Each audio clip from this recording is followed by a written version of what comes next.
এখন যারা আল্লাহরে খুশি করতে চান এলাকার মানুষ, আপনারা আস্তে আস্তে মাহফিল হইতা হয়তো ও মাহফিল আপনারা আমার লাগি নাজাতর উসিল হয়ে যেতে পারে। আমরা যারা আছি যদিও অল্প সংখ্যক, কিন্তু এই মুহূর্তে যারা দুনিয়ার বি খাজু আসেন তারার থেকে আপনারা সব দামি, জোরে হোক আলহামদুলিল্লাহ। একটু আগে বুঝোকা, আপনারা একবার কাছে থেকে দেখলে ভালো লাগবো। আমরা তো সচরাচর দেখা হয় না, সবকে দেখারও সুযোগ হয় না, একটু সামনে আগে যোকা। ইন্নাল হামদুলিল্লাহ আলহামদুলিল্লাহি নাহমাদুহু ওয়া নাস্তাগফিরুহু ওয়া নু'মিনু বিহি ওয়া নাতাওয়াক্কালু আলাইহি ওয়া নাউযু বিল্লাহি মিন শুরুরি আনফুসিনা ওয়া মিন সাইয়্যাতি আ'মালিনা। من يهده الله فلا مضل له ومن يضلله فلا هادي له واشهد ان لا اله الا الله واشهد ان محمدا عبده ورسوله. أما بعد فقد قال الله تعالى في كلامه المجيد وفي فرقانه الحميد. أشهد شكرا لله. أعوذ بالله من الشيطان الرجيم. بسم الله الرحمن الرحيم. عسى أن يبعثك ربك مقاما محمودا. وقال تعالى ولسوف يعطيك ربك فترضى. صدق الله العظيم وصدق رسوله النبي الحبيب الكريم. وقال النبي صلى الله عليه وسلم لكل نبي دعوة مستجاب فتعجل كل نبي دعوته وإني اختبأت دعوتي شفاعة أمتي يوم القيامة. وقال تعالى في شان حبيبه مخبرا وآمرا إن الله وملائكته يصلون على النبي يا أيها الذين آمنوا صلوا عليه وسلموا تسليما. محبت درود شریف پڑھی. اللهم سيدنا مولانا محمد وعلى آله مولانا مرق میرے مولا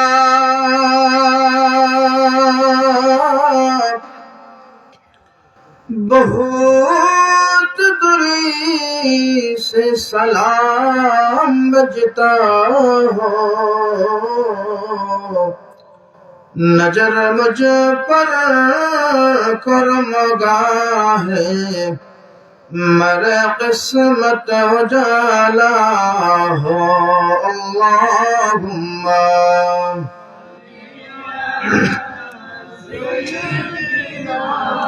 مولانا محمد وعلى آله মাওলানা কে আছে রে এই জমিনে বুঝবে মনের যন্ত্রণা, বুঝবেন যিনি শুয়ে আছেন ওই যে সোনার মদিনা। আল্লাহুম্মা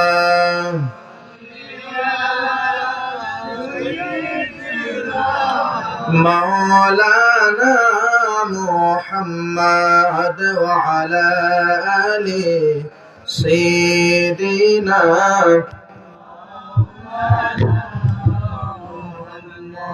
মোহব্বতে আল্লাহর জিকির পড়ি আল্লাহ আল্লাহ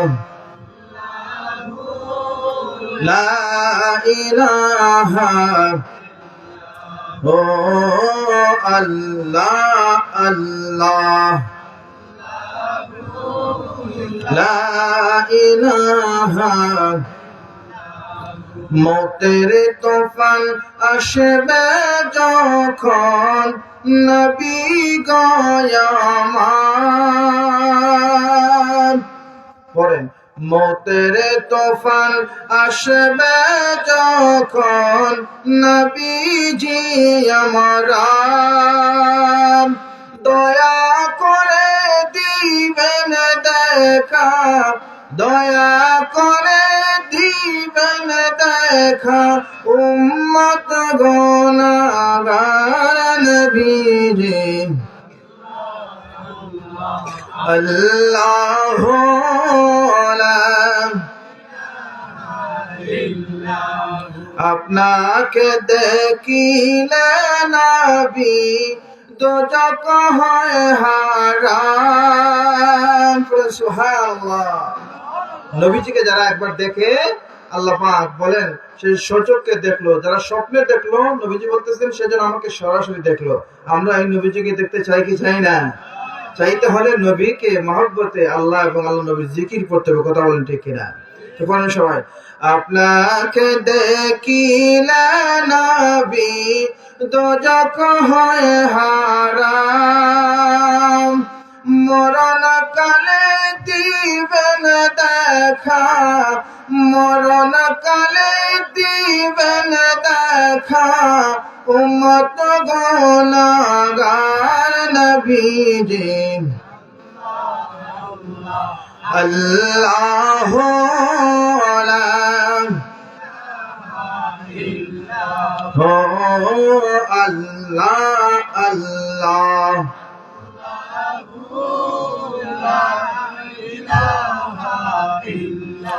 মক্কা ছেড়ে দয়াল নবী মদিনাতে যান, মক্কা ছেড়ে দয়াল নবী মদিনাতে যান।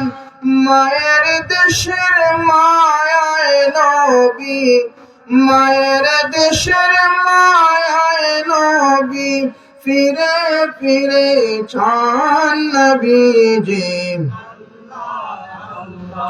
আল্লাহু লা ইলাহা আল্লাহ আল্লাহ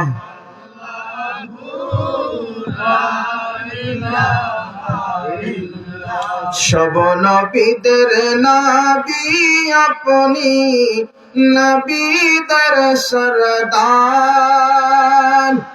সব নবীদের নবী আপনি, নবীদের সরদার।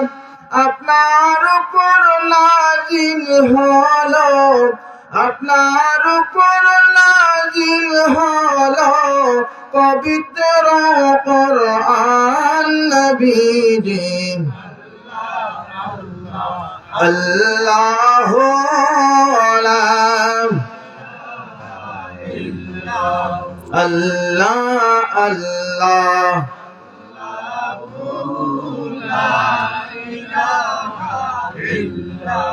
মায়া মেনা স্বপ্নে দেখেন গর্বে তাহার নূর, মায়া মেনা স্বপ্নে দেখেন গর্বে তাহার নূর, সেই নূরের নাম রাখিলেন মুহাম্মদ রাসূল নবীজি। আল্লাহু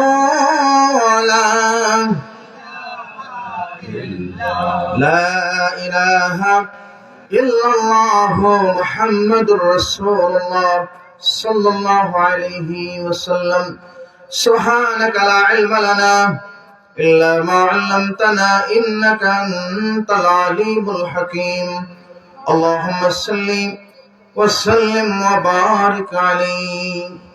উপস্থিত নোয়াগাঁও গ্রামবাসীর উদ্যোগে জামানার শ্রেষ্ঠ মুজাদ্দিদ রইসুল কোরআন ওয়াল মুফাসসিরিন ফুলতলী সাহেব রহমতুল্লাহি আলাইহি সহ অত্র এলাকার সমস্ত কবরবাসী মুর্দেগানদের ইসালে সওয়াব উপলক্ষে আজকের এই বরকতপূর্ণ মাহফিলে উপস্থিত আছেন। অত্র মাহফিলের সভাপতি জনাব হাফিজ কারি নুরুল হক সাহেব, নোয়াগাঁও জামে মসজিদের সম্মানিত ইমাম সাহেব।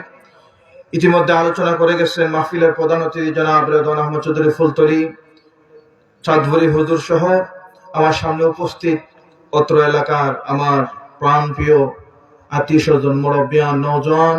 মাইকের আওয়াজ যত দূর পর্যন্ত যাচ্ছে, যারা রাস্তাঘাটে অবস্থান করেও আলোচনা শুনতেছেন, পর্দার অন্তরাল থেকে যে সমস্ত মা বোনেরা দুনিয়ার ব্যস্ততার মধ্যেও আজকের আলোচনা শুনতেছেন, সবাইকে মোবারকবাদ জানাচ্ছি। আর ওই আল্লাহর দরবারে শুকরিয়া আদায় করি যিনি আমাদেরকে এই ঠান্ডাকে উপেক্ষা করে, আরামের ঘুমকে, আরামের বিছানাকে ত্যাগ করে আপনারা একমাত্র এই দিনই মাহফিলে এসেছেন কাকে খুশি করার জন্য?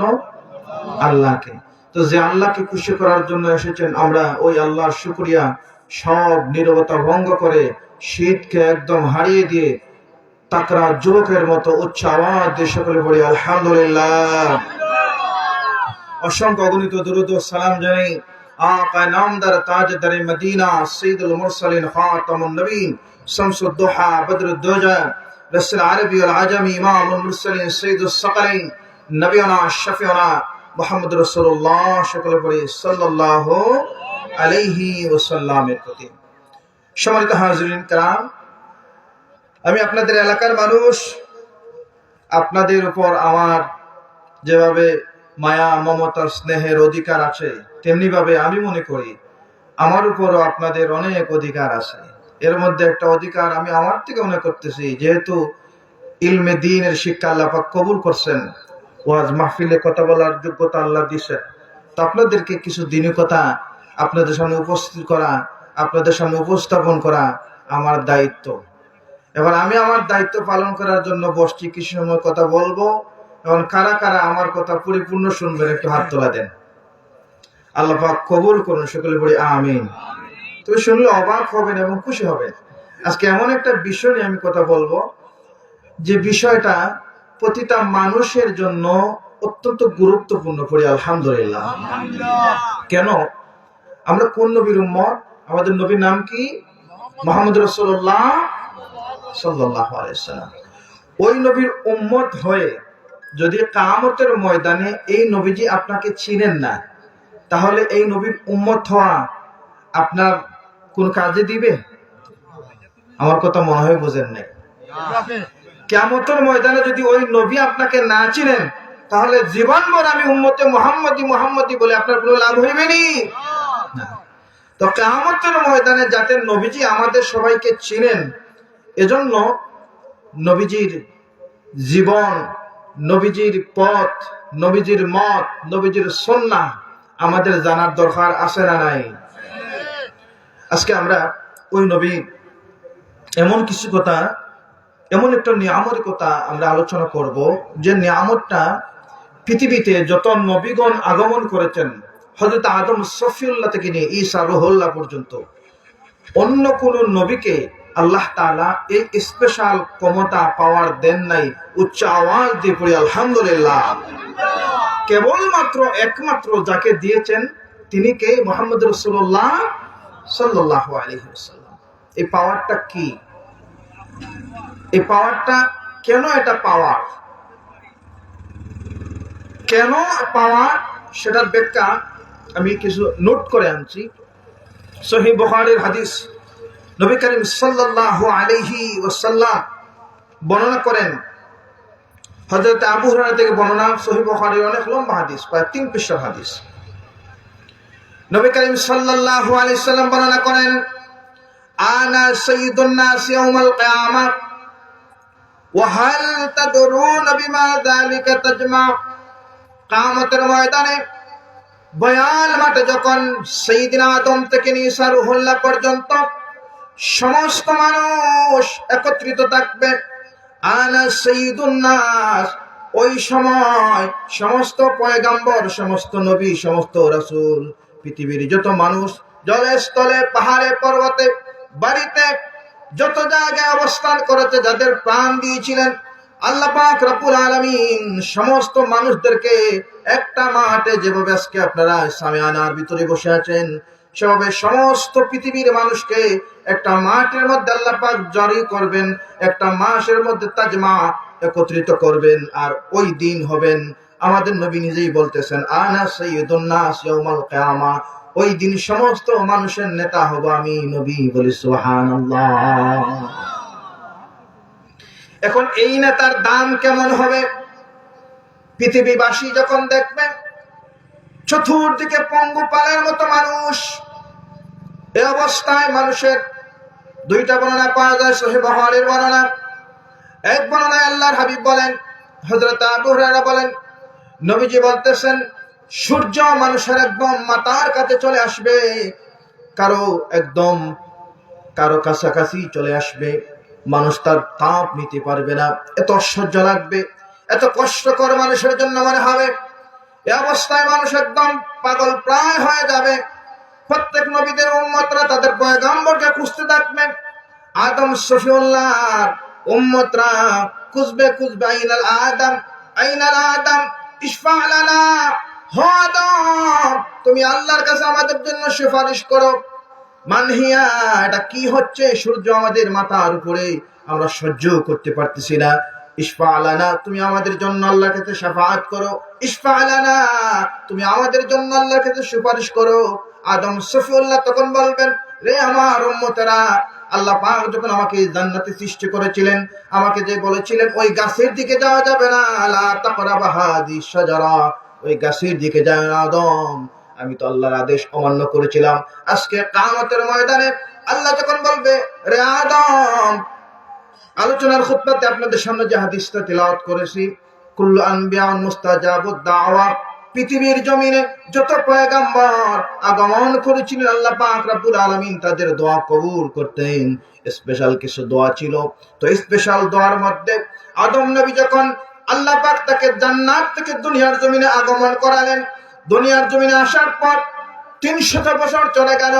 দীর্ঘদিন চলে যাবার পর আল্লাহর কাছে তিনি দোয়া করলেন, যে দোয়াটা আল্লাহর কাছে এত পছন্দ লেগেছে, আজকে উম্মতে মুহাম্মদের সেই দোয়াটা জানে, রব্বানা যালামনা আনফুসানা ওয়া ইল্লাম তাগফির লানা ওয়া তারহামনা লানাকুনান্না মিনাল খাসিরিন। এই দোয়া জানা আছে আপনাদের? পড়েননি? এই দোয়াটা সর্বপ্রথম পড়ছেন কে? আদম নবী। কে পড়ছেন? আদম নবী। রব্বানা যালামনা, আল্লাহ তাআলা, আমি আমার প্রতি জুলুম করেছি, ওয়া ইল্লাম তাগফির লানা ওয়া তারহামনা লানাকুনান্না মিনাল খাসিরিন। আল্লাহর কাছে সব তাওবা সবভাবে গণনা করেছিলেন। আল্লাহ দোয়া কবুল করে আবার হাওয়ার সাথে একত্রিত করেছিলেন। আদম আলাইহিস সালাম বলবেন, এই প্রশ্ন যদি আল্লাহ করেন, জান্নাতে তোমার দোয়া কবুল হয়ে গেছে, আজকে তুমি কি চাও? তোমরা যাও অন্য পয়গম্বর হযরত নূহ নবীর কাছে যাও। সমস্ত মানুষরা নূহ নবীর কাছে যাবে। আল্লাহর পয়গম্বর, আপনি তো পৃথিবীর প্রথম রাসূল, আপনি জমিনে প্রায় 950 বছর দাওয়াত দিয়েছিলেন। ইশফা লানা, আপনি কঠিন পরিস্থিতির মধ্যে আমাদের জন্য আল্লাহর কাছে ফরিয়াদ করুন, আমাদের জন্য শান্তির ব্যবস্থা করুন। হযরত নূহ পয়গম্বর বলবেন, রে মানুষেরা, রে আমার উম্মতেরা, আমি 950 বছর আল্লাহর দাওয়াত দিয়েছি, সেটা সত্য কথা, কিন্তু একটা সময় আমি বিরক্ত হয়ে আল্লাহর কাছে বলেছিলাম, আল্লাহ আমি এদের ধ্বংস কামনা করতেছি। আল্লাহ প্লাবনের মাধ্যমে তাদেরকে ধ্বংস করছেন। মুস্তাজাবুদ দাওয়া, দোয়া কবুলের দোয়া। দুনিয়ার জমিনে আমি দোয়া করে আসছি, তোমরা আরেক নবীর কাছে যাও। এভাবে মানুষ যেতে যেতে একদম ঈসা রুহুল্লাহ পর্যন্ত সমস্ত নবীদের কাছে যাবে।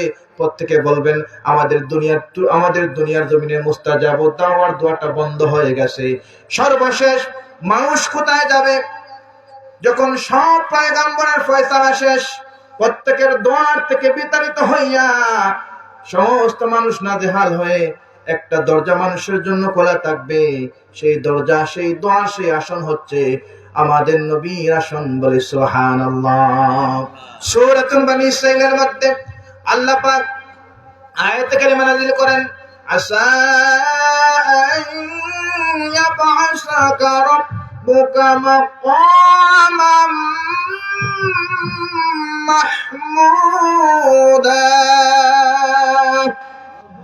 আল্লাহ পাক রব্বুল আলামিন সূরাতুল বনী ইসরাঈল আয়াতে কারিমা নাযিল করেন, আপনাকে আপনার রব মাকামে মাহমুদ দান করবেন।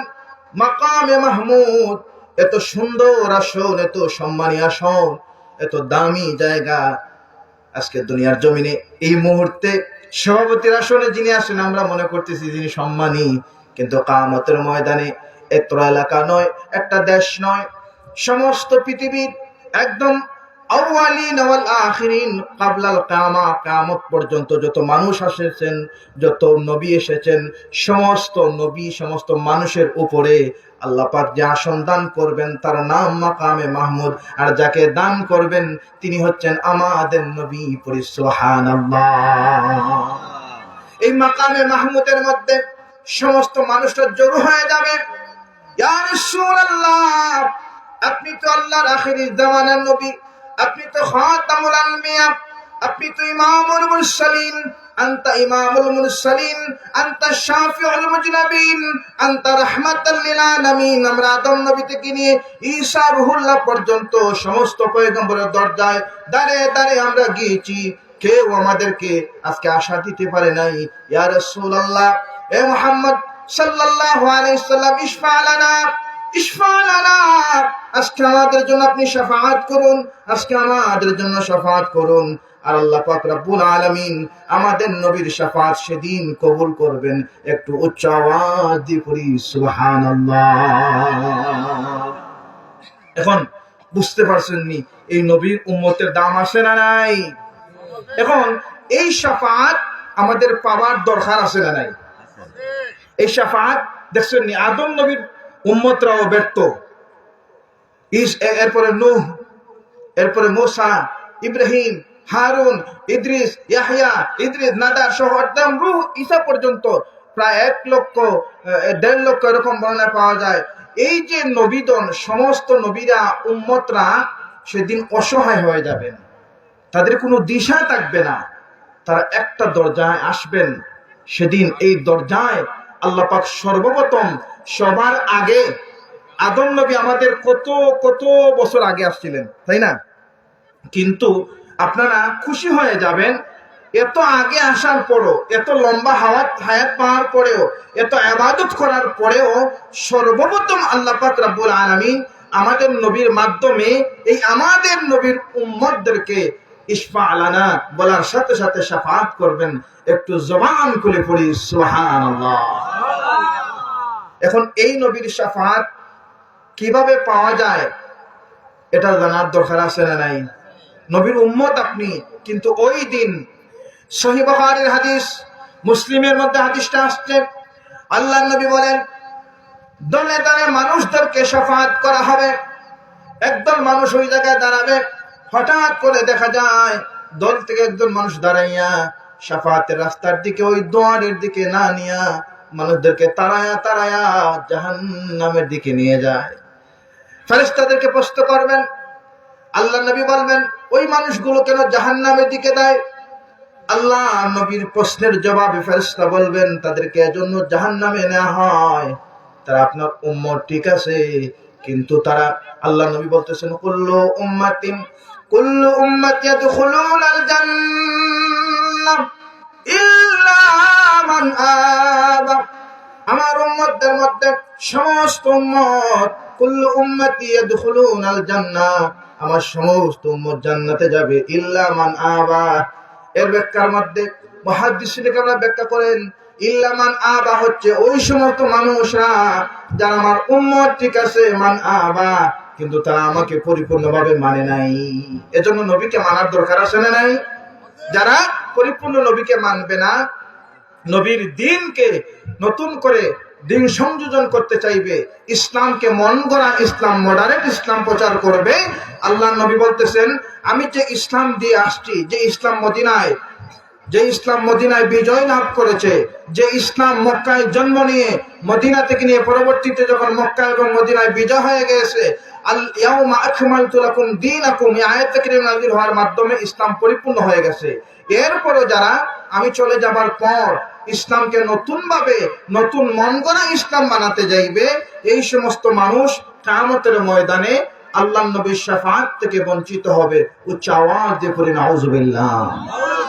এখন আমরা কি ওই দলে যাব? উচ্চ আওয়াজ দিয়ে পড়েন যাব? তাহলে আমাদের কোন দিকে যেতে হবে?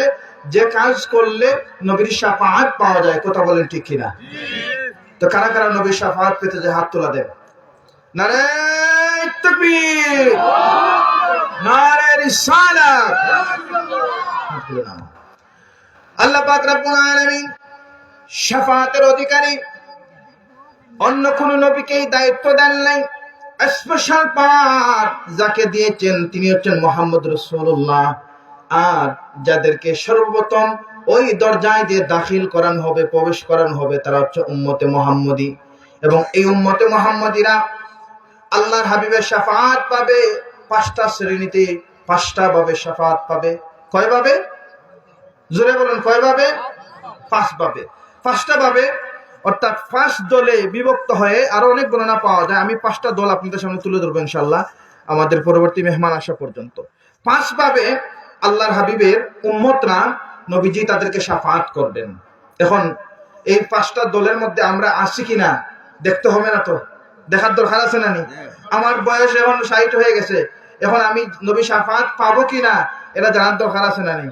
কিন্তু আমরা চিন্তা করি আমি বাবার পৈতৃক সম্পত্তি পাবো কিনা, এই চিন্তায় ব্যস্ত।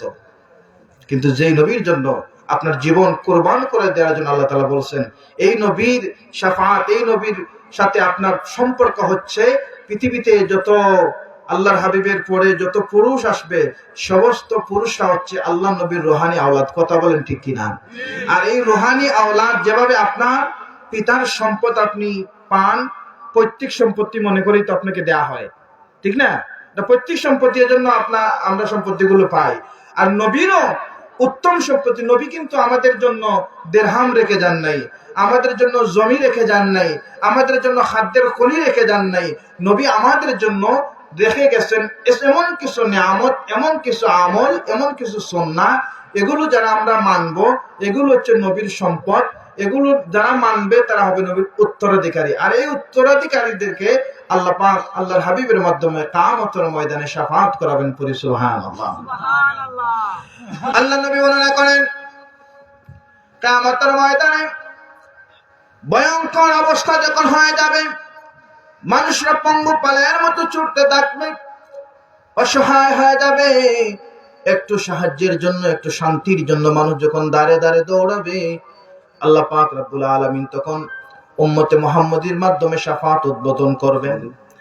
প্রথমে ওই সমস্ত মানুষরা শাফাআত পাবে মান ক্বালা লা ইলাহা ইল্লাল্লাহ খালিসাম মিন কলবিহি আও নাফসিহি, যারা মন থেকে পড়বে লা ইলাহা ইল্লাল্লাহ, আল্লাহর একত্ববাদ যারা স্বীকার করবে, মুহাম্মদ রাসূলুল্লাহকে নবী হিসেবে মানবে, এরপরে খালিসান মিন কলবিহি আও নাফসিহি, খালিসান মিন কলবিহি আও নাফসিহি, এই কথার ব্যাখ্যা হচ্ছে খালিসান মিন কলবিহি আও নাফসিহি। হাদিসের মধ্যে আসছে খালিসান মানে আমরা তো বুঝি খালিস ভাবে, অর্থাৎ একনিষ্ঠ ভাবে, মন দিয়ে, একদম গভীর মনোযোগ দিয়ে, মিন কলবিহি অন্তর থেকে যারা নবী, অন্তর থেকে যারা কালিমা পড়বে, আও নাফসিহি এবং তাদের আপদামস্তকের মাধ্যমে এই কালেমার দাওয়াত, এই ইসলাম যারা বাস্তবায়ন করবে, আল্লাহ নবী বলতেছেন এই মানুষরা আমার শাফাআত পাবে। উচ্চ আওয়াজ দিয়ে পড়ি সুবহানাল্লাহ। এজন্য মুখে কালিমা আর অন্তরে দুনিয়াবি লোভ আপনি শাফাআত পাবেন না। মুখে অন্তরে খালিসান মিন কলবিহি আও নাফসিহি, আপনার অন্তর থেকেও কালিমা লা ইলাহা ইল্লাল্লাহ পড়তে হবে, নাফসিহি নফসের মাধ্যমে আপদামস্তকের মাধ্যমে তার বাস্তবায়ন করতে হবে। কিন্তু ইদানিং গেলে আমরা দেখতেছি মানুষের মুখে ইসলাম কিন্তু অন্তরে ক্ষমতার লোভ। এরকম আছে না নাই? বলে আমরা ইসলামের দাওয়াত দিচ্ছি কিন্তু পিছনে দেখা যায় এই দাওয়াতের মধ্যে দুনিয়াবি লোভ আছে। কথা বলেন ঠিক কিনা? আর আল্লাহর নবী বলতেছেন খালিসান মিন কলবিহি আও নাফসিহি, যারা অন্তর থেকে জীবনে বাস্তবায়ন করবে, কালেমা পড়বে, আল্লাহর নবী কিয়ামতের ময়দানে দলে দলে তাদেরকে শাফাআত করবেন। সুবহানাল্লাহ। দুই নম্বরে যে কারণটা বলবো, যে কাজটা বলবো প্রত্যেকে আমরা জানি কিন্তু মানি না, বুঝি কিন্তু আমল করি না। মসজিদে আযান হয়নি, আযান আপনারা শুনেননি? কারা কারা আযান শুনেন না তুলে দেন। না বুঝা চলছে, সকলে আমরা আযান শুনি তো আযান আমরা শুনি। আল্লাহ নবী বলতেছেন কুলু মিসলামা ইয়াকুলুল মুআজ্জিন ইল্লাল হাইয়ালাতাইন লা হাওলা ওয়ালা কুওয়াতা ইল্লা বিল্লাহ। আল্লাহর নবী বলেন যখন মুয়াজ্জিন আযান দেয়, মুয়াজ্জিন যখন মসজিদে আযান দেয়, মা ইয়াকুলুল মুয়াজ্জিন, মুয়াজ্জিন যখন আযান দেয়, মিসলা তোমরা মুয়াজ্জিনের মতো তোমরাও পড়ো, মিসলা মানে অনুরূপ ভাবে তোমরা পড়ো। ইল্লা হাইয়ালাতাইন, যখন হাইয়া আলাস সালাহ এবং হাইয়া আলাল ফালাহ পড়া হয় তখন তোমরা পড়বা ক্বালা লা হাওলা ওয়ালা কুওয়াতা ইল্লা বিল্লাহ। আপনারা জানেননি এটা? পড়েননি? আলহামদুলিল্লাহ। নবী বলতেছেন মুয়াজ্জিনের সাথে অনুরূপ ভাবে পড়বা, আর হাইয়া আলাতাইন যখন পড়া হয় তখন পড়বা লা হাওলা ওয়ালা কুওয়াতা ইল্লা বিল্লাহ। এরপরে আল্লাহ নবী বলতেছেন যারা এটা আমল করবে, এরপরে আযানের শেষে দোয়া করবে, আল্লাহুম্মা রাব্বা হাযিদ দাওয়াতিত তাম্মা ওয়াস সালাতিল কাইমা আতি মুহাম্মাদানিল্লাযী ওয়াসিলাতা ওয়াল ফাদিলা ওয়াদ দারাজাতার রাফিআ ওয়া বা'সহু মাকাম। এর মধ্যে আছে ওয়ারজুকনা শাফাআতাহু ইয়াউমাল কিয়ামা ইন্নাকা লা তুখলিফুল মিআদ। এই দোয়াটা যারা পড়বে, আল্লাহ নবী স্পষ্ট হাদিস, আমি বানায়া বলতেছি না, আমার নবী বলেন যারা এটা আমল করলো, মুয়াজ্জিনের সাথে মিসলা আযান পড়লো, আযানের জবাব দিল এবং দোয়া করলো, হাল্লাত লাহু শাফাআতুহু, আমি নবী আমার ওই উম্মতকে শাফাআত করব। বলে সুবহানাল্লাহ। তো আজকে থেকে আমরা এই আমলটা শিখবো, যখন আযান হয় আযানের সাথে সাথে আমরা জবাব দেব। রাজি আছো তো ইনশাআল্লাহ? এটা শুধু পুরুষদের ওয়াজ না, নারীরাও এটা করতে পারেন। আল্লাহ নবী এখানে আলাদা করেন নাই। একটা আমল যদি আপনারা করেন, আমার কথা থেকে আমারও ওয়াজ করা সফল, আপনাদের শোনাও সফল। সারা রাত ওয়াজ শুনলেন, সকালে যদি বলা হয় ওয়াজ কি কি শিখলা, অমুক হুজুর টান দিয়েছেন, মাইক ফাটাইছেন, অমুক হুজুরের সময় এই হইছে, এইটা আপনার ওয়াজ শোনারও কোন সার্থকতা হলো না, হুজুরের ওয়াজ করার মধ্যে সার্থকতা হলো না। মাহফিল থেকে কিছু নিয়ে যেতে হয়। কথা বলেন ঠিক কিনা? ওয়াজে আসছি আমরা, ওয়াজ কেন হয়? এই যে ইনারা আয়োজন করেছেন এত কষ্ট করে, দেশ বিদেশ থেকে সাহায্য সহযোগিতার মাধ্যমে, আয়োজনের উদ্দেশ্যই হচ্ছে এলাকার মানুষ যেন এই ওয়াজ শুনে কিছু হেদায়ত হয়, কিছু আমলের শিক্ষা নেয়। কথা বলেন ঠিক কিনা? তো নামাজের আযান আমরা শুনি কিন্তু অবহেলায় অনেকে আমরা আযানকে গুরুত্ব দেই না। কথা বলেন ঠিক কিনা? তো আজকে থেকে আমরা আযান মনোযোগ দিয়ে শুনবো এবং আযানের জবাব দিব সকলে পড়ে ইনশাআল্লাহ। তো 2 নম্বর পেলাম আমরা, 1 নম্বর, এখন 2 নম্বর পেলাম। জানা আছে তো প্রথম কোন দল আল্লাহ নবী শাফাআত করবেন? যারা মন থেকে কালিমা পড়বে এবং তার জীবনে পরিপূর্ণভাবে বাস্তবায়ন করবে, এই সমস্ত মানুষদেরকে নবীজি শাফাআত করবেন। আর 2 নম্বর হচ্ছে যারা মুয়াজ্জিনের সাথে যখন আযান দেন আযানের জবাব দিবে, এরপরে দোয়া করবে, আল্লাহ নবী ওই 2 দল মানুষকে শাফাআত করবে। 3 নম্বর হচ্ছে আল্লাহ নবী ওই সমস্ত উম্মতদেরকে শাফাআত করবেন আকসারুহুম আলাইহিস সালাহ, যারা বেশি বেশি করে নবীর উপর দুরূদ শরীফ পড়বে, অধিক পরিমাণে আকসিরুস সালাহ, অধিক পরিমাণে যারা নবীর উপর দুরূদ ও সালাম প্রেরণ করবে, আল্লাহ নবী বলতেছেন হাল্লাত লাহু শাফাআতুহু, আমি নবী আমার ওই উম্মত ওই দুরূদ পড়নেওয়ালা বান্দার জন্য কিয়ামতের ময়দানে শাফাআত করব। উচ্চ আওয়াজ দিয়ে পড়ি সুবহানাল্লাহ। এখন দুরূদ শরীফ পড়ার দরকার আছে না নাই? এখন দুরূদ শরীফ পড়লে একদল মানুষ বলে যে এরা হচ্ছে গরম সুন্নি, এরকম আছে না নাই? আজ ঠিক আছে, দুরূদ শরীফ পড়ার পদ্ধতির মধ্যে আদবের ক্ষেত্রে, তাকওয়ার ক্ষেত্রে সঠিকভাবে করতে হয়। এখন দুরূদ শরীফ পড়তে যায় যদি আপনি লাফান, এই দুরূদ হবে না। আমার নবীজি কোনোদিন লাফাইয়া জিকির করেন নাই, কথা বলেন ঠিক কিনা?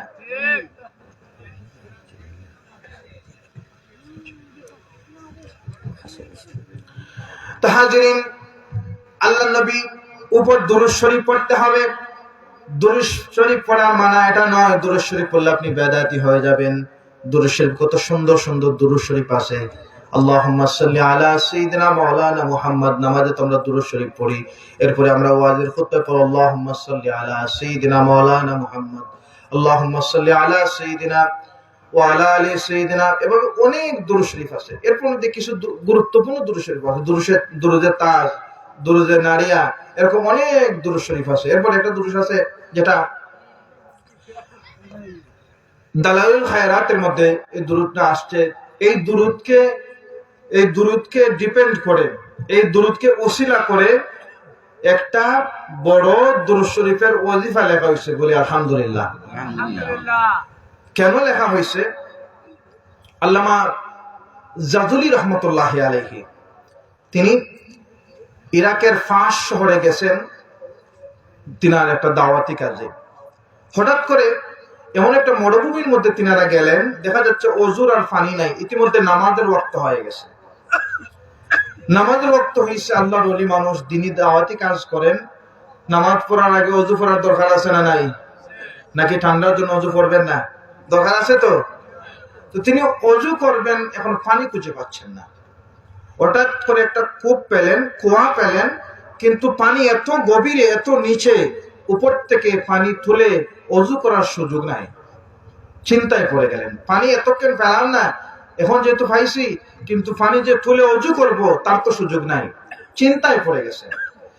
আর এই কূপের একটু পাশে একটা কোড়েঘর ছিল, একটা ছোট্ট মেয়ে, এখনো সে বালেগ হয় নাই, নাবালেগ একটা মেয়ে হাঁটাহাঁটি করতেছে।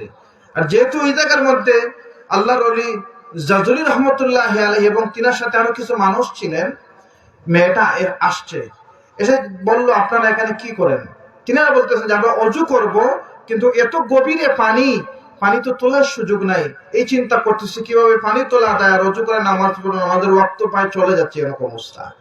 মেয়েটা একটু থুতু ফেলছে, থুতু ফেলার সাথে সাথে একদম নিচ থেকে কূপের পানি একদম এমন পর্যায়ে আসছে, আপনি হাত দিলে পানি পাইবেন।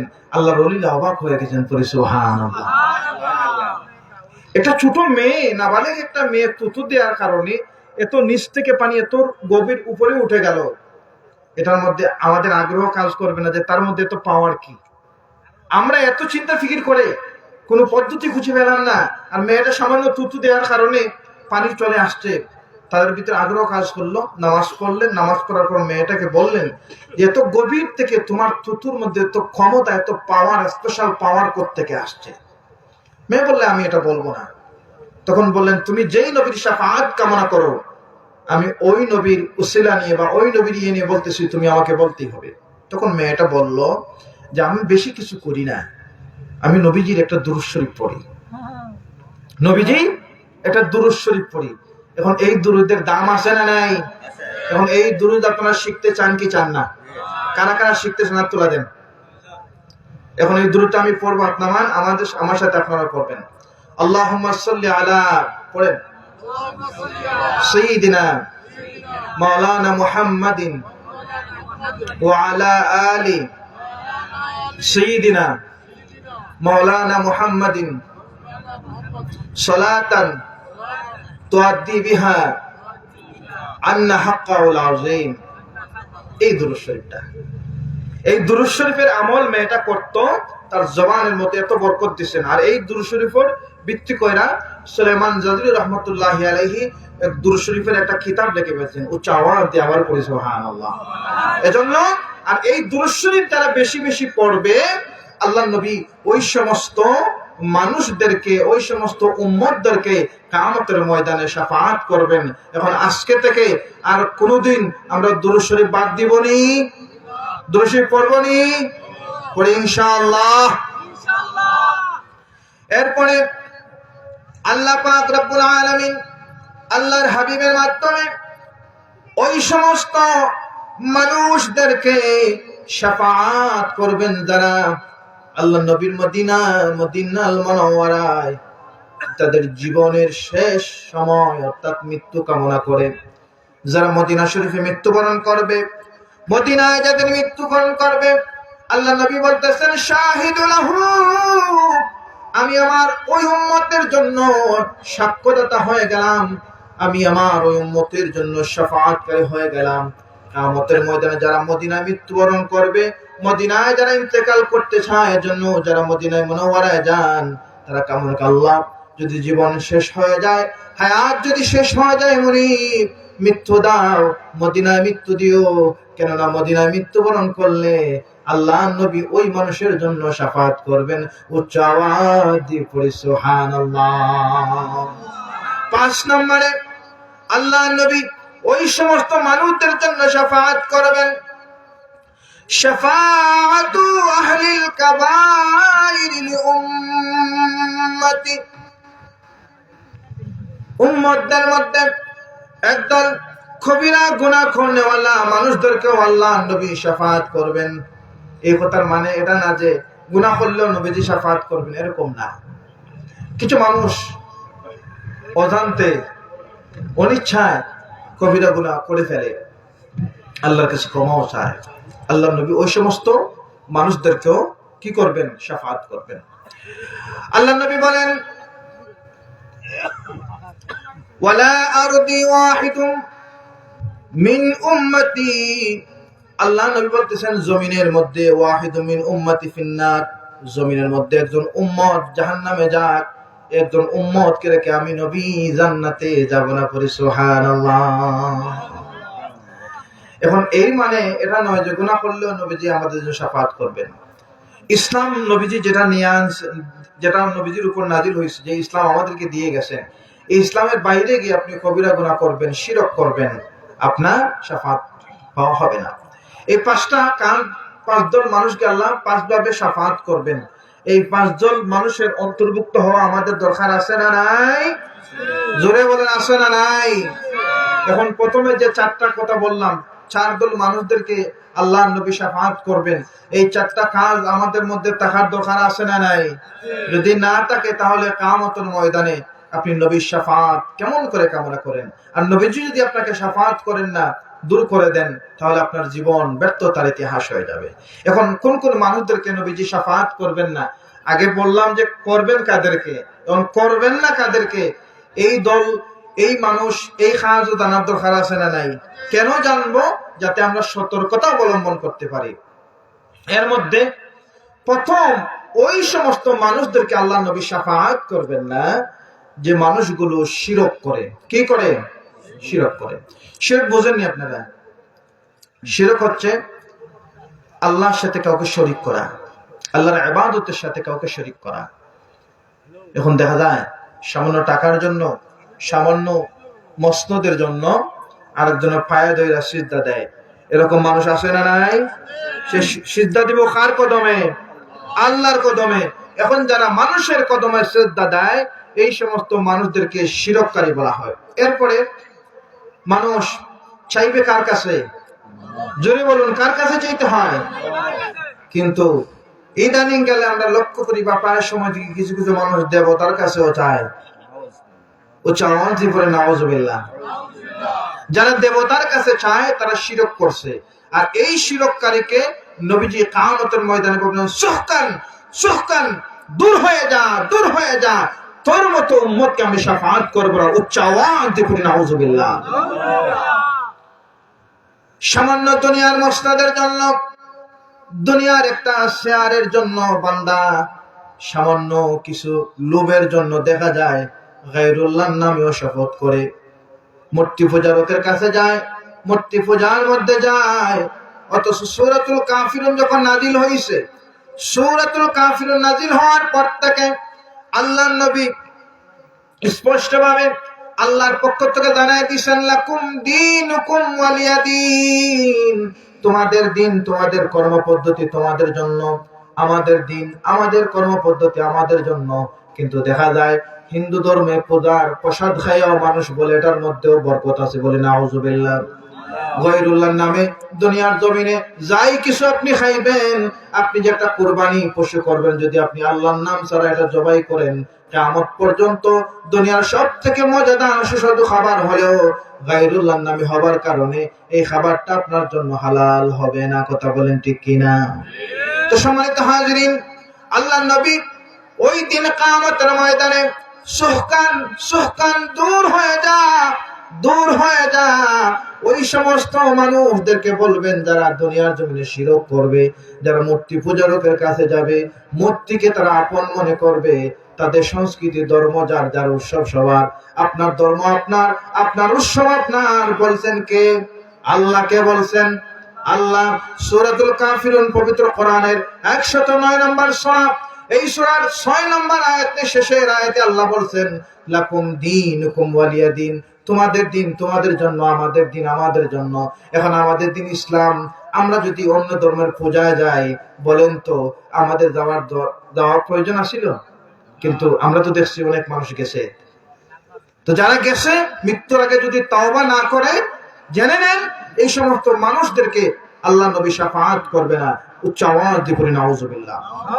এরপরে আল্লাহ নবী ওই সমস্ত মানুষদেরকে শাফাআত করবেন না যেই সমস্ত মানুষরা ইসলাম এক জিনিস মেড ইন মদিনার ইসলামকে মডারেট ইসলাম বানাবে, অর্থাৎ ইসলামের নতুন কিছু যোগ করবে। ইসলাম এমন ভাবে আল্লাহ পাক আমাদের জন্য আল্লাহর হাবিবের মাধ্যমে প্রেরণ করেছেন যেটা শান্তির ধর্ম। এখানে কঠোরতা নাই, এখানে বাধ্যবাধকতা নাই, মানুষের মনের আবেগের কাজ করে, বিবেকের কাজ করে, বিবেককে জাগ্রত করে দেয়। কিন্তু একদম মানুষ দেখা যায় ইসলামকে মনের মতো ইসলাম বানায়, শুক্রবারে নামাজ পড়ে আর সারা সপ্তাহে মসজিদে দেখা যায় না। এরকম মুসলমান আছে না নাই? এখন সে ইসলামকে কেমন মনে করে যে শুধুমাত্র জুমায় নামাজ পড়লেই হয়। সহজ কথা, ইমাম সাহেব বলতে সপ্তাহে মুসল্লি, ঠিক আছে। তো এই মানুষগুলো ইসলাম কেমন বানাইছে যে শুধুমাত্র জুমার নামাজ, এটার নাম ইসলামের মুসলমান। আর জুমাবার দিন গায়ের টুপি পাঞ্জাবি পড়লেই আমি মুসলমান।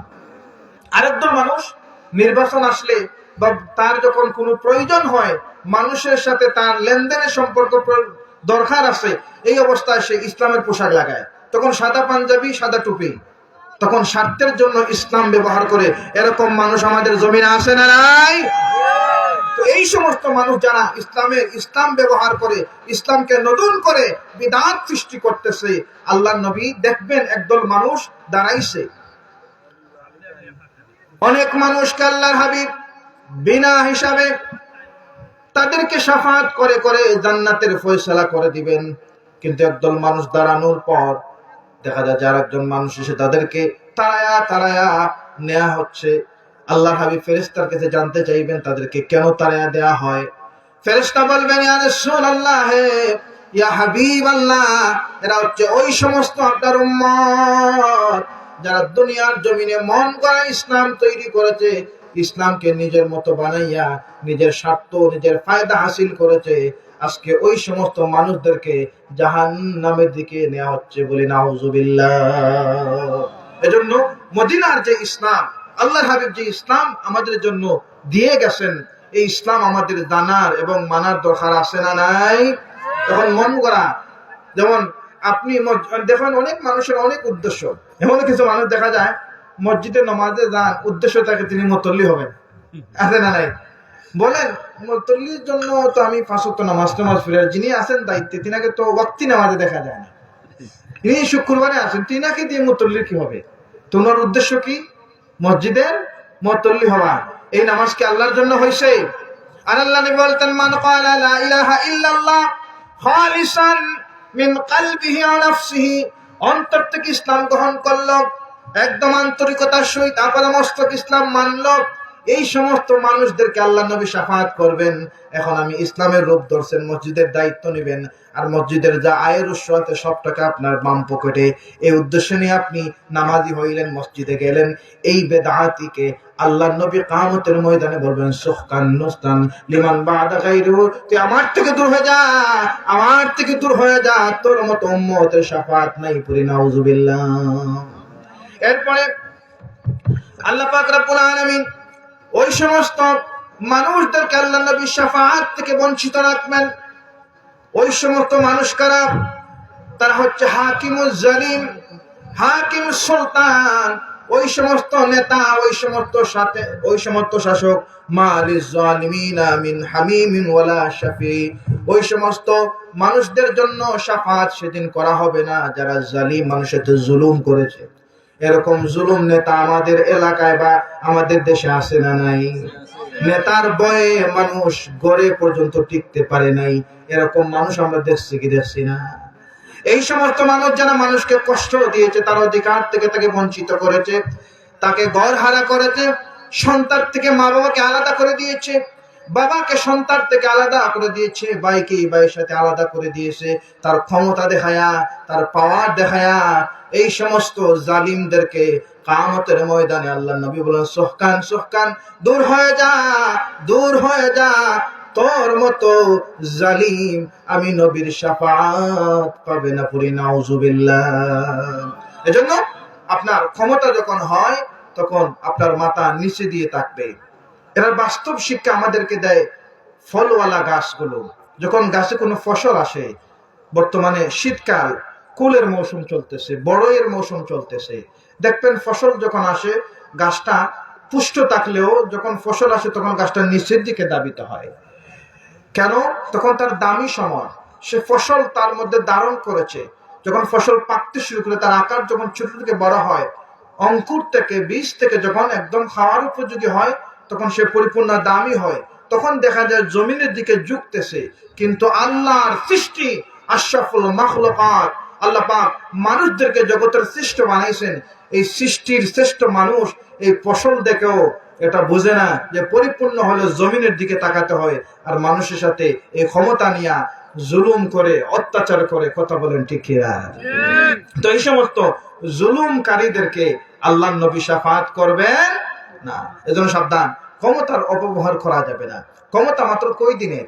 আপনি যদি জনপ্রশাসনের দায়িত্বে আসেন, হয়তো 5 বছর 10 বছর, এরপর আপনার কোথায় যাবেন? যা ক্ষমতা দেখিয়েছিল আজকে তারা কোথায়? আমাদের দেশে যারা ক্ষমতা দেখাইছিল আজকে তারা কোথায়? কিন্তু এমনও কিছু মানুষ আছেন, তারা ওই সমস্ত রাজনীতি করেছে, এখনো তাদের ঘরে আরামে ঘুমাচ্ছে। এরকম কিছু মানুষ আছে না নাই? এরা কি জুলুম করছে? করে নাই। আর যারা জুলুম করছে তাদের জন্য আজকে, এটা তো দুনিয়ার মাত্র একটা শাস্তি আমরা দেখতেছি, সন্তান হারা হয়েছে, বাড়ি হারা হয়েছে। কিন্তু কিয়ামতের ময়দানে যে নবীর উম্মত আপনি, দুনিয়ার সামান্য শাস্তি। ওই নবী যখন আপনাকে বলবেন আমি তোমাকে চিনি না, লা তারিফুহু, আমি তাকে চিনি না, তার পরিচয় আমার কাছে নাই, আপনি কোথায় যাবেন? আপনার এত যাকাত, এত সম্পত্তি কোনো কাজে আসবে না। আমাদের প্রধান অতিথি মহোদয় একটা হাদিসের আলোচনা করছেন যে প্রকৃত গরিব ফকির হচ্ছে ওই মানুষ কিয়ামতের ময়দানে অনেক আমল নিয়ে উঠবে, কিন্তু সব আমল বরবাদ হয়ে যাবে। তো জালিমরা দিতে কিন্তু কম দেয় না।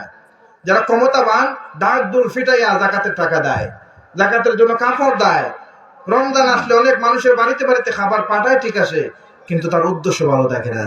যাদের খাবার পাঠায় কোনোদিন দেখবেন না তাদের সাথে বসে এক প্লেটে বসে খাইতে দেখছেন আপনারা? যারা যাকাত দেয়, যাদেরকে দিচ্ছে তাদের সাথে বসে একসাথে বসে খায়, এরকম যাকাত দেনেওয়ালা দানবীর মানুষ খুব কম আছে। কথা বলেন ঠিক কিনা? কিন্তু আল্লাহ নবী বলছেন আপনি যাকাত যাকে দিচ্ছেন আপনি দোয়া করুন তার জন্য। যদি আপনি তাকে না পাইতেন তাহলে যাকাতটা আপনি তাকে দিতে পারতেন না, আর যদি তাকে দিতে পারতেন না, এটা তার সম্পত্তি। আমরা যে যাকাত দেই, যাকাতটা কি আপনি আপনার সম্পত্তি দিচ্ছেন? ওয়াল্লাহি এটা যদি আপনি মনে করেন তাহলে আপনি ভুল চিন্তা করবেন। আপনি যাকাত যে টাকাগুলো দিচ্ছেন 2.5%, এই 2.5% হচ্ছে ওই মানুষদের হক যারা আপনার অধীনস্থ, আপনার আশপাশের মানুষগুলো, তাদের হক তাদেরকে দিচ্ছেন। 2.5% বাদে বাকি যেগুলো আছে এগুলোর মালিকানা আপনি নিচ্ছেন, ঠিক আছে, সাময়িক সময়ের জন্য। কিন্তু যেগুলো দিচ্ছেন, কিন্তু আজকে মানুষ বলে আমি হুজুর আমি এবছর 1 লক্ষ টাকা যাকাত দিছি। আমার জাকাত আসছে, হুজুর কত আসছে আমার জাকাত, একটু হিসাব করে দেন। এটা তো আপনার জাকাত না, এটা যারা পাবে তাদের সম্পত্তি। কথা বলেন ঠিক কিনা? তো হাজিরিন, এই ক্ষেত্রে অনেক মানুষ ভুল করে। একটু দূরে সরে পড়ে সাল্লাল্লাহু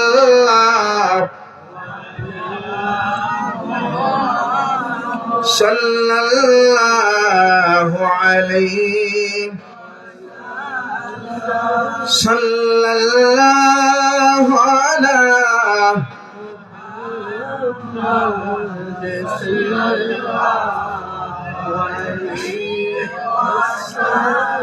मौलाना रोदा पे अपनी खुदा राया रसूल अल्लाह चमक उठे मुक़द्दर का सितारा या रसूल अल्लाह सल्लल्लाहु सल्लल्लाहु अलैहि सल्लल्लाहु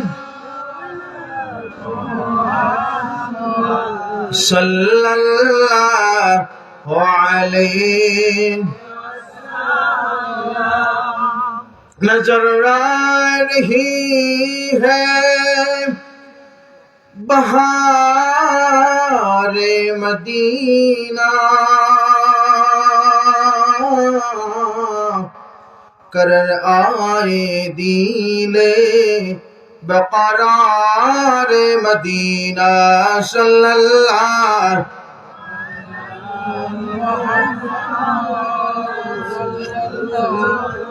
अलैहि सल्लल्लाहु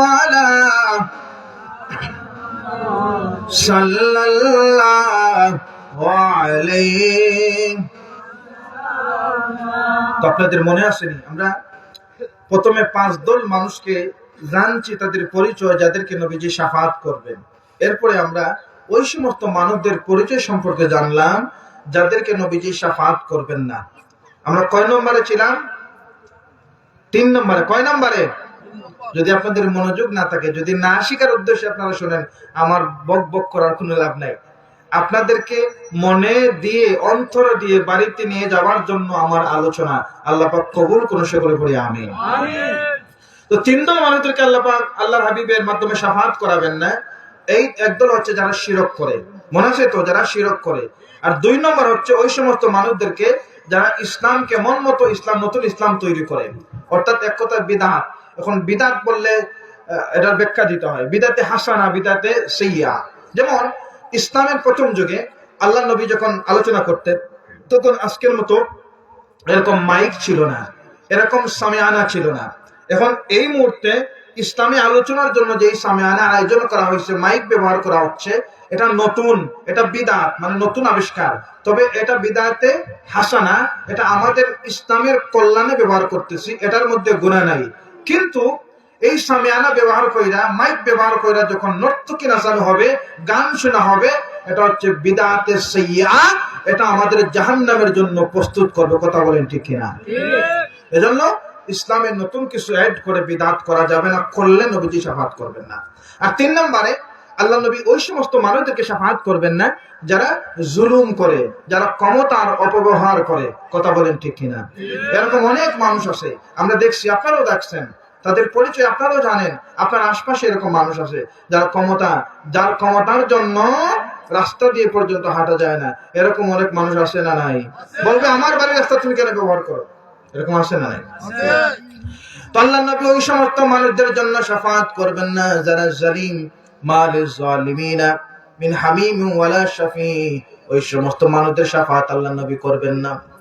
ওই সমস্ত মানুষদের জন্য শাফাআত করবেন শুধু নবীরা, নবীর উম্মতরা শাফাআত করতে পারে। যদি আপনি এই যে জালিমের বিপরীত নরম দিলওয়ালা আল্লাহওয়ালা মুখলিস বান্দাদের সাথে সম্পর্ক রাখেন, আল্লাহওয়ালা আল্লাহর ওলিদের সাথে সম্পর্ক রাখতে পারেন, আল্লাহ পাক রব্বুল আলামিন কিয়ামতের ময়দানে আপনার শাফাআতের ব্যবস্থা করে দিবেন। জাবর ইবনে আব্দুল্লাহ আল্লাহর হাবিবের সাহাবী, তিনি বলেন সামিআতু রাসূলুল্লাহ সাল্লাল্লাহু আলাইহি ওয়াসাল্লাম, আমি আল্লাহ নবীর জবান মোবারক থেকে শুনেছি, মানুষ যখন জান্নাতে যাবে, আরাম আয়েশে সুখের মধ্যে থাকবে, তখন মানুষের মনে পড়বে দুনিয়ার জমিনে তার আশপাশের পরিচিত মানুষের কথা, দুনিয়ার জমিনের বন্ধুর কথা। ওই বন্ধুর কথা মনে পড়বে, মনে পড়ার সাথে সাথে মন খারাপ হয়ে যাবে, ডান দিকে বাম দিকে তাকাবে, দেখবে তার বন্ধুকে দেখা যায় না। বান্দা চিন্তিত। আল্লাহর ফেরেশতারা ওই জান্নাতি বান্দাকে প্রশ্ন করবেন, তুমি কেন চিন্তিত? তখন তাকে বলা হবে, যে বলবে, ও আল্লাহর ফেরেশতা,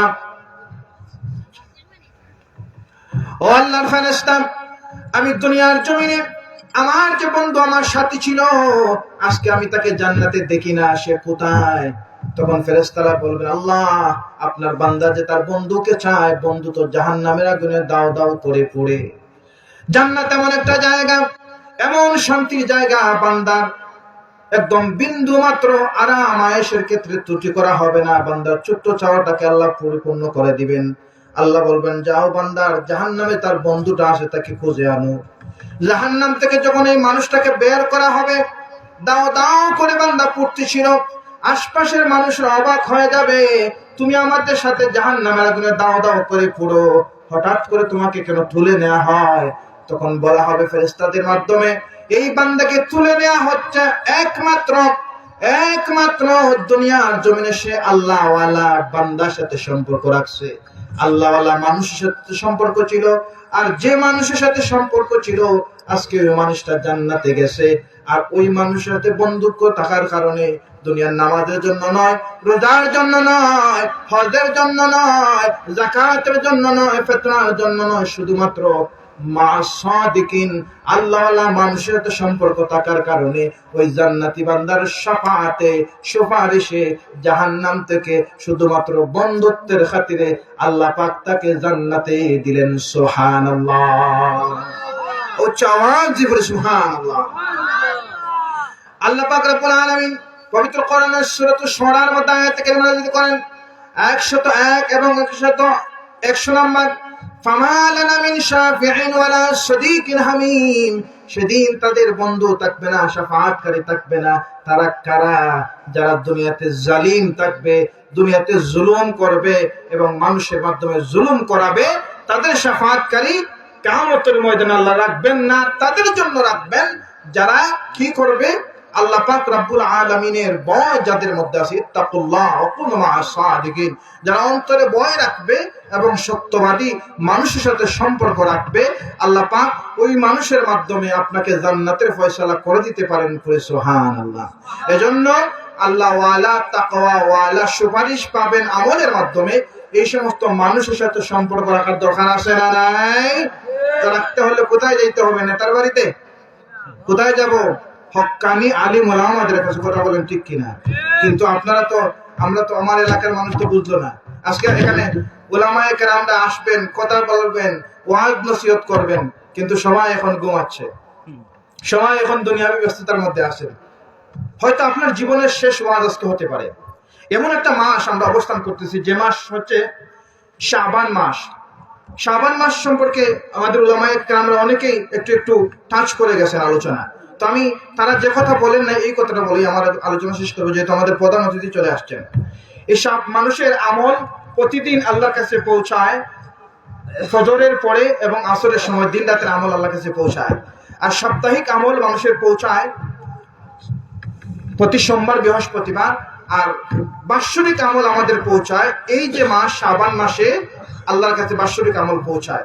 এখন আগামী বছর যিনি শাবানের আগে ইন্তেকাল করবেন, তিনার নাম এই বছর বার্ষিক খাতায় লেখা হবে মৃত্যুর তালিকায়। এখন এই তালিকায় যদি আজকে যারা এখানে অবস্থান করছি, ভালো আমলের মধ্যে আছে, যদি লেখা হয়, আপনি জান্নাতি বান্দার অন্তর্ভুক্ত হয়ে যাবেন। সুবহানাল্লাহ। আল্লাহ পাক কবুল করুন, আল্লাহর নবীর শাফাআতের অন্তর্ভুক্ত আমাদের করুন। সকলে বলি আমিন। ওয়া আখির দাওয়ানা আলহামদুলিল্লাহি রাব্বিল আলামিন। আল্লাহুম্মা আমিন। আলহামদুলিল্লাহি রাব্বিল আলামিন ওয়াল আকিবাতু লিল মুত্তাকিন ওয়াস সালাতু ওয়াস সালামু আলা রাসূলিহিল কারীম ওয়া আলা আলিহি ওয়া আসহাবিহি আজমাইন। রব্বানা যালামনা আনফুসানা ওয়া ইল্লাম তাগফির লানা ওয়া তারহামনা লানাকুনান্না মিনাল খাসিরিন।